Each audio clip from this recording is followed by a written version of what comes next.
السلام علیکم لسنر، کیسے ہیں آپ؟ میں امید کرتی ہوں آپ سب خیریت سے ہوں گے۔ اللہ تعالی ہم سب کو اپنے حفظ و امان میں رکھے اور شیطان کے شر سے بچائے، آمین۔ اسٹوری سننے سے پہلے میرے چینل کو سبسکرائب کر دیں تاکہ میری آنے والی مزید اسٹوریز آپ سن سکیں۔ تو چلتے ہیں اسٹوری کی طرف۔ آج کی اسٹوری اقبال انکل نے لاہور سمن آباد سے بھیجی ہے۔ چلیے ان کی زبانی سنتے ہیں۔ وہ کہتے ہیں، یہ بات 80 کی ہے، جب انڈیا پاکستان بذریعہ ٹرین سے آ جا سکتے تھے۔ میری والدہ کا میکہ انڈیا کے اولڈ حیدرآباد میں ہے۔ میں اپنی والدہ کے ساتھ ایک بار وہاں جا چکا ہوں۔ اس وقت میں 7 سال کا تھا۔ وہاں کے لوگ بہت پیار کرنے والے اور مہمان نواز ہیں۔ مسلم اور غیر مسلم دونوں مل کر رہتے ہیں۔ ایسا لگتا ہے جیسے ساری فیملیز ایک ہی خاندان سے ہو۔ دوسری بار جب میرا والدہ کے ساتھ وہاں جانا ہوا، اس وقت میری عمر 18 سال تھی۔ میرے ماموں کے 2 بیٹے میرے ہی ہم عمر تھے۔ ایک دن میں نے اپنے کزن سے کہا کہ مجھے شمشان گھاٹ دکھاؤ۔ اس وقت محلے کے 2 دوست بھی ہمارے ساتھ تھے۔ وہ کہنے لگے کہ رات جب سو جائیں گے تو ہم چپکے سے نکلیں گے، ورنہ گھر والے ہمیں وہاں نہیں جانے دیں گے، وہاں جانے سے منع کرتے ہیں۔ لوگ پہلے وقتوں میں جلدی کھانا کھا کر سو جاتے تھے۔ جب سب گھر والے سو گئے تو ہم رات 10 بجے گھر سے نکلے۔ ایک دوست نے ساتھ آنے سے انکار کر دیا، شاید وہ ڈر رہا تھا۔ ہم 3 افراد شمشان گھاٹ کی طرف چل دیے۔ میرا جو تیسرا دوست تھا وہ غیر مسلم تھا۔ اس کا نام دیپک تھا۔ وہ کہنے لگا کہ آج اماوس کی رات ہے، اس رات میں بھوت پریت اور جنات کی طاقت بڑھ جاتی ہے اور وہ آسانی سے انسانوں کا شکار کرتی ہیں، اور وہ اسی رات کے انتظار میں ہوتی ہیں اور وہ اسی رات کو نکلتی ہیں۔ ہم نے اس کی بات کو مذاق میں اڑا دیا۔ ہمیں لگا کہ وہ ہمیں ڈرانے کے لیے مذاق کر رہا ہے۔ خیر، ہم اپنے راستے جا رہے تھے، لیکن مجھے ایسا محسوس ہو رہا تھا کہ عام راتوں کی نسبت آج کی رات واقعی میں کچھ عجیب سی ہے۔ اندھیری ہے اور ہر طرف سناٹا اور پراسرار خاموشی چھائی ہوئی ہے۔ ہم شمشان گھاٹ کے قریب پہنچ چکے تھے۔ ہمیں آدھی آدھی دیواریں نظر آ رہی تھیں۔ اندر کا منظر ہمیں دکھائی نہیں دے رہا تھا۔ ہم آہستہ آہستہ گیٹ کی طرف بڑھ رہے تھے کہ ہمیں اندر سے عورت کے رونے اور کرانے کی آواز آتی ہے، جیسے کہ وہ بہت اذیت اور تکلیف میں ہو۔ دیپک ایک دم سے خوف زدہ ہو جاتا ہے اور ہمیں واپسی کے لیے کہتا ہے کہ چلو یہاں سے نکلتے ہیں، مجھے کچھ یہاں صحیح نہیں لگ رہا۔ ہم اس کی بات نہیں مانتے اور آگے بڑھ جاتے ہیں۔ اب شمشان گھاٹ کا گیٹ ہمارے نظروں کے سامنے تھا، جو کہ اس وقت کھلا ہوا تھا۔ حیرت کی بات تھی، دیپک کہہ رہا تھا کہ رات میں جو ہے شمشان گھاٹ کا گیٹ بند ہوتا ہے، لیکن اس وقت گیٹ کھلا ہوا تھا۔ ایڈونچر کے چکر میں ہم بلا خوف و خطر اندر داخل ہو جاتے ہیں۔ دیپک جو ہے وہ گیٹ پہ ہی رک جاتا ہے، وہ اندر آنے سے منع کر دیتا ہے۔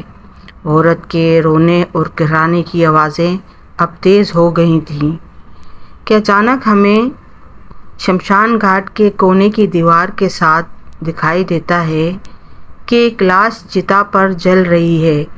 اس کے قریب ہی سفید ساڑی میں عورت بیٹھی رو اور کرا رہی تھی۔ ہم ہمدردی کے تحت اس عورت کی طرف بڑھتے ہیں کہ پتہ نہیں بیچاری کا کون مر گیا ہے، صدمے کی وجہ سے اتنی رات گئے وہ یہاں بیٹھی رو رہی ہے۔ جیسے ہی ہم اس عورت کی طرف پہنچتے ہیں، وہ ہماری نظروں کے سامنے اٹھ کر چھلانگ مار کے چتا پر لیٹ جاتی ہے۔ اس کے جسم میں ایک دم آگ بھڑک اٹھتی ہے، مگر اس کا چہرہ صحیح سلامت ہوتا ہے۔ وہ گردن موڑے ہمیں ہی دیکھ رہی تھی۔ اس کی آنکھوں کی کالی پتلیاں غائب تھیں، آنکھیں بالکل سفید ہو رہی تھیں، چہرہ بالکل سیاہ تھا جس پہ ایک پراسرار مسکراہٹ تھی۔ ابھی ہم اسے دیکھ ہی رہے تھے کہ وہ اپنا دہکتا ہوا ہاتھ آگ میں سے نکالتی ہے اور میرا ہاتھ تھام لیتی ہے۔ اس کا ہاتھ تھامنے سے میری چیخ نکل جاتی ہے۔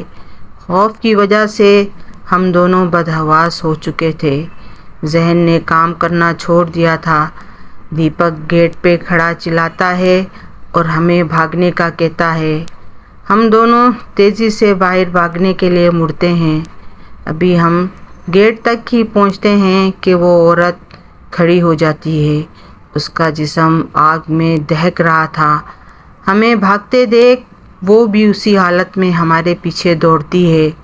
دیپک پہلے ہی اسے دیکھ کر آگے نکل چکا تھا۔ ہم اندھا دھند بھاگ رہے تھے اور وہ ہمارے پیچھے۔ پلک جھپکتے ہی وہ عورت ہمارے سامنے آ کھڑی ہوتی ہے۔ اس وقت وہ بالکل صحیح حالت میں تھی۔ آگ کے جلنے کا کوئی نشان نہ تھا، مگر اس کا چہرہ نہایت بھیانک اور خوفناک تھا۔ وہ سڑک کے بیچ کھڑی دہشت ناک انداز میں چلا رہی تھی۔ ہم بھاگنے کی کوشش کرتے ہیں، لیکن شاید اس نے ہم پر کوئی زہر پھونکا کہ ہم ہل بھی نہیں پا رہے تھے اور نہ ہی ہمارے منہ سے آواز نکل رہی تھی۔ عورت آہستہ آہستہ ہمارے قریب آتی ہے۔ اس کے چیخنے چلانے کی آواز سے ہمارے کان سن ہو رہے تھے۔ اب وہ بالکل ہمارے قریب پہنچ گئی تھی۔ اپنا منہ دھاڑنے کے لیے کھولتی ہے تو ہمیں اپنی موت سامنے نظر آتی ہے۔ اس کا جبڑا چوڑائی میں اتنا بڑا ہو چکا تھا کہ وہ سالم انسان کو نگل سکتی تھی۔ یہ منظر دیکھ کر ہمارے اذہان خطا ہو جاتے ہیں۔ ہم اپنے ہوش و حواس سے بیگانہ ہو کر نیچے گر پڑتے ہیں۔ جب صبح لوگ وہاں سے گزرتے ہیں تو ہمیں بے ہوشی کی حالت میں دیکھ کر ہمارے گھر والوں کو بتاتے ہیں۔ ہمارے گھر والے آ کر ہمیں اٹھا کر لے جاتے ہیں۔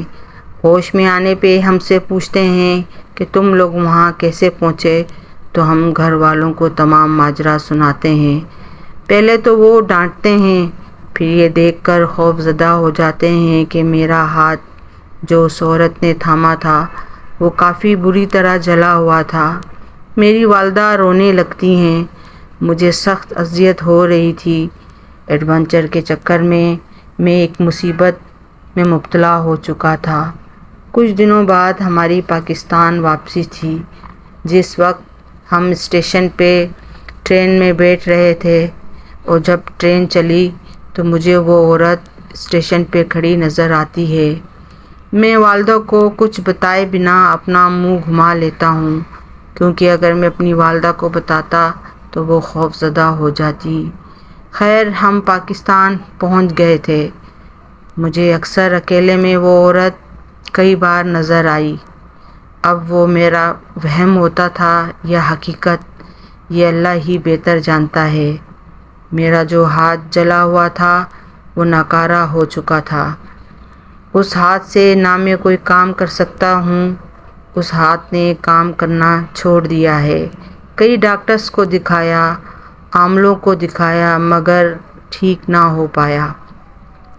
دوستو، میرے بچوں، ہر چیز کو ایڈونچر کے طور پر نہیں لینا چاہیے۔ کبھی کبھی یہ ایڈونچر ساری زندگی کا روگ بن جاتا ہے۔ تو لسنر، یہ تھی آج کی سٹوری۔ میں امید کرتی ہوں آپ سب کو پسند آئی ہوگی۔ پلیز میرے چینل کو لائک کریں، شیئر کریں اور سبسکرائب کریں۔ اللہ حافظ، دعاؤں میں یاد رکھیے گا۔